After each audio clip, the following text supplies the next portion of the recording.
इस देश की सीढ़ियों पर जब चढ़ना शुरू कीजिएगा तो बीते 7 बरस में आपकी नजर बार बार जाएगी इस देश की नौकरशाही का क्या हो गया, इस देश के भीतर में चेक एंड बैलेंस करने वाले संस्थानों का क्या हो गया, इस देश में चौथे स्तंभ के तौर पर मौजूद मीडिया का क्या हो गया, इस देश के भीतर में संवैधानिक संस्थानों का क्या हो गया, इस देश को क्या वाकई सत्ता अपनी उंगलियों पर नचा रही है और नचाते नचाते इस देश की अदालती कार्रवाई और तो और सुप्रीम कोर्ट भी क्या इसी दायरे में आ गई है।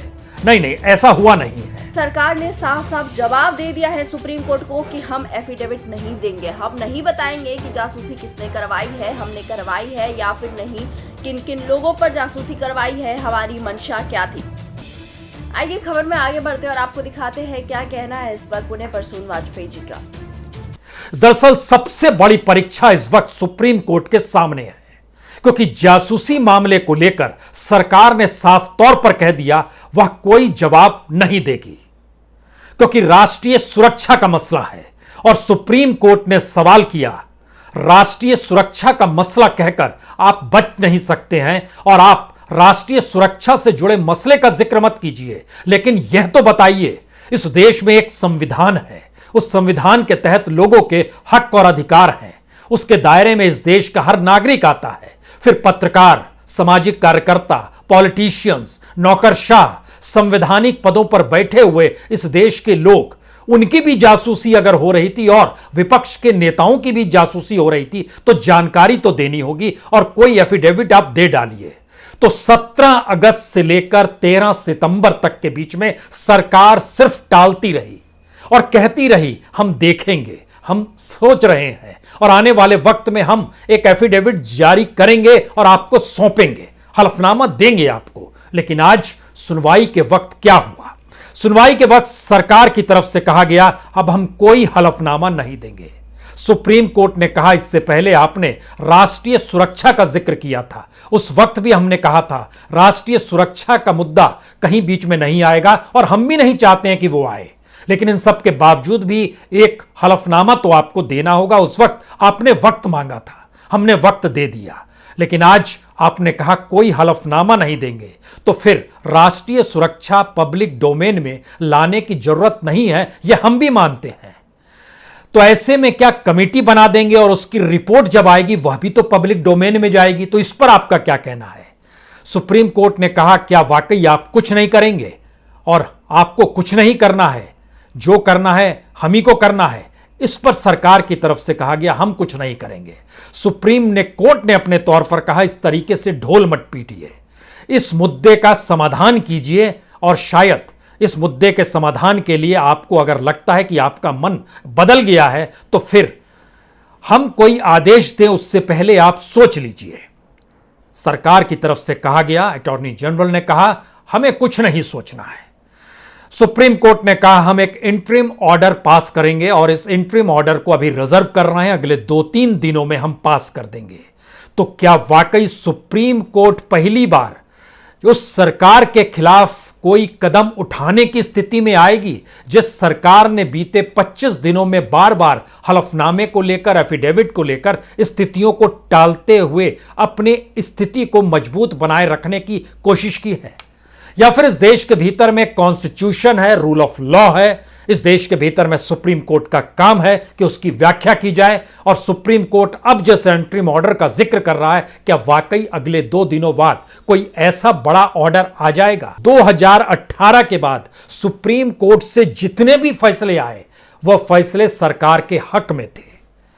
वह 370 का मसला हो, 35A का मसला हो, चाहे वह अयोध्या को लेकर मसला हो, चाहे वह राफेल को लेकर मसला हो, कितने भी मुद्दों को लेकर जिक्र करना शुरू कीजिएगा तो वो सारे सरकार के हक में थे। और इन फैसलों के आने से ठीक पहले जब चीफ जस्टिस दीपक मिश्रा हुआ करते थे उस वक्त डेमोक्रेसी इन डेंजर का शब्द जिन जजों ने, सुप्रीम कोर्ट के जजों ने प्रेस कॉन्फ्रेंस कर उठाया था, उसके बाद परिस्थिति बदल गई। सवाल यह है कि भारत के लोकतंत्र के भीतर सबसे ज्यादा भरोसा न्यायपालिका को लेकर ही होता है और यह भरोसा अगर न्यायपालिका से डिग जाए तो इस देश में वह कौन सा इंस्टीट्यूशन बचेगा जिसको लेकर लोगों में कोई उम्मीद और आस बचेगी? शायद लोकतंत्र को लेकर लोगों में उम्मीद, नागरिकों में उम्मीद और आस इसी बात की रहती है कि एक संविधान है जिसमें हर किसी के पावर डिफाइन किए गए हैं। लेकिन इस दौर में हुआ क्या? उन परिस्थितियों में न्यायपालिका ने अपने तौर पर सुओ मोटो लेकर एक ऐसी स्थिति देश में क्यों नहीं बनाई जहां वो अपनी भूमिका को बता सकती थी कि यह यहां के नागरिकों के अधिकारों का हनन हो रहा है। वो नोटबंदी का सवाल था। वो इस देश के भीतर में प्रवासी मजदूर जो माइग्रेशन हो रहा था, उसमें बड़ी तादाद में जो प्रवासी मजदूर मर रहे थे, उस समय भी नहीं लिया गया। भारत सरकार की पूरी भूमिका या सत्ता की पूरी भूमिका दो ही बातों पर रेंगती रही हुई, चाहे इस देश के भीतर में कोई भी मुद्दा हो। बाहर में हमेशा देशभक्ति का जिक्र किया गया है, नेशनलिज्म, और सुप्रीम कोर्ट के भीतर नेशनल सिक्योरिटी का जिक्र किया गया है, राष्ट्रीय सुरक्षा। यानी कहीं ना कहीं राष्ट्रीय सुरक्षा और देशभक्ति का जिक्र कर कर सरकार हर मुद्दे पर किसी ना किसी तरीके से अपने वर्चस्व को बनाए रखने की परिस्थिति में आ गई है। गुजरात में नए मुख्यमंत्री आए हैं, जो पुराने मुख्यमंत्री हटे हैं, उनको लेकर एक रिपोर्ट पत्रकार धवन पटेल ने जारी की थी।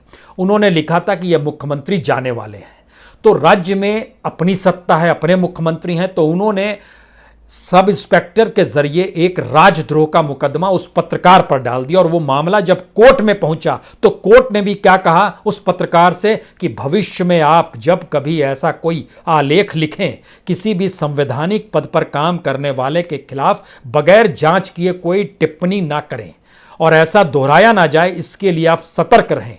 तो ऐसे में उस पत्रकार को अपना जो आलेख था वो वापस लेना पड़ा, बिना शर्त माफी मांगनी पड़ी। लेकिन सवाल है, वो मुख्यमंत्री हट गए। अब ऐसे में वह एसआई या वह पुलिस, वैसे में वह अदालत जिसने ये सब कुछ कहा, तो जर्नलिज्म जो है वो गायब हो गया इस पूरे प्रोसेस में। सुप्रीम कोर्ट के पाले में जब इतनी बड़ी गेंद आ गई है और लोगों का भरोसा इस दौर में इसलिए डगमग हुआ है क्योंकि सुप्रीम कोर्ट के चीफ जस्टिस अगर रिटायर होने के बाद संसद में पहुंच जाते हैं और सरकार उनको नॉमिनेट करती है, सुप्रीम कोर्ट के चीफ जस्टिस रिटायर होने के बाद अगर इस देश के राष्ट्रीय स्वयंसेवक संघ के सरसंघचालक मोहन भागवत जी के साथ नागपुर में मुलाकात करते हुए नजर आते हैं, तो इन परिस्थितियों में जितने भी फैसले हुए 2018 की जनवरी बार बार याद करने की जरूरत है। क्या वाकई सुप्रीम कोर्ट के भीतर भी जो चेक एंड बैलेंस की स्थिति थी उससे कहीं वहां के जजेस भी प्रभावित हो रहे हैं या प्रभावित हो रहे थे? और अब जब रमन्ना साहब ने इस बात का जिक्र कर दिया कि इस देश में इंदिरा गांधी के खिलाफ दिया गया फैसला बेहद साहसपूर्ण था,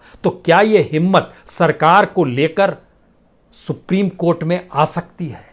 नजर रखनी होगी, क्योंकि यह एक ऐसी प्रक्रिया है जिस प्रक्रिया में पहली बार सुप्रीम कोर्ट के लेकर बाहर की जनता और नागरिकों का भरोसा कैसे जागे, इस पर एक सवालिया निशान है।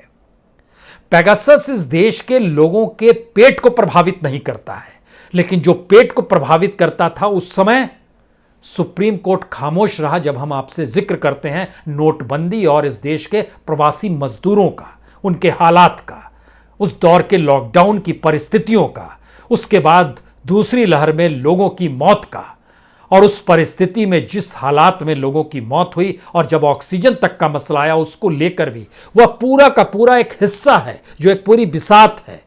तो क्या यह माना जाए कि इन तमाम परिस्थितियों में इस देश में कॉन्स्टिट्यूशन को डिफाइन करने वाले सुप्रीम कोर्ट ने कोई पहल नहीं की? तो धीरे धीरे ऐसा वक्त आ गया जब सत्ता और सरकार यह कहने से ना हिचके कि हम कोई हलफनामा दायर नहीं करेंगे, आपको जो करना है कर लीजिए, इंतजार कीजिए। हो सकता है अगले 48 से 60 घंटों के भीतर सुप्रीम कोर्ट कोई बड़ा निर्णय ले ले। तो देखा आपने जिस तरीके से पुणे प्रसून वाजपेयी जी ने भी अपनी रिपोर्ट्स के दौरान बता दिया है कि अब देखना यही होगा कि सरकार की मंशा बदलती है, सरकार एफिडेविट देती है, नहीं देगी तो सुप्रीम कोर्ट का क्या फैसला आएगा वो देखने वाला होगा। आपकी क्या राय है इन मुद्दों पर? हमें अपनी राय कमेंट बॉक्स में जरूर बताएं। धन्यवाद।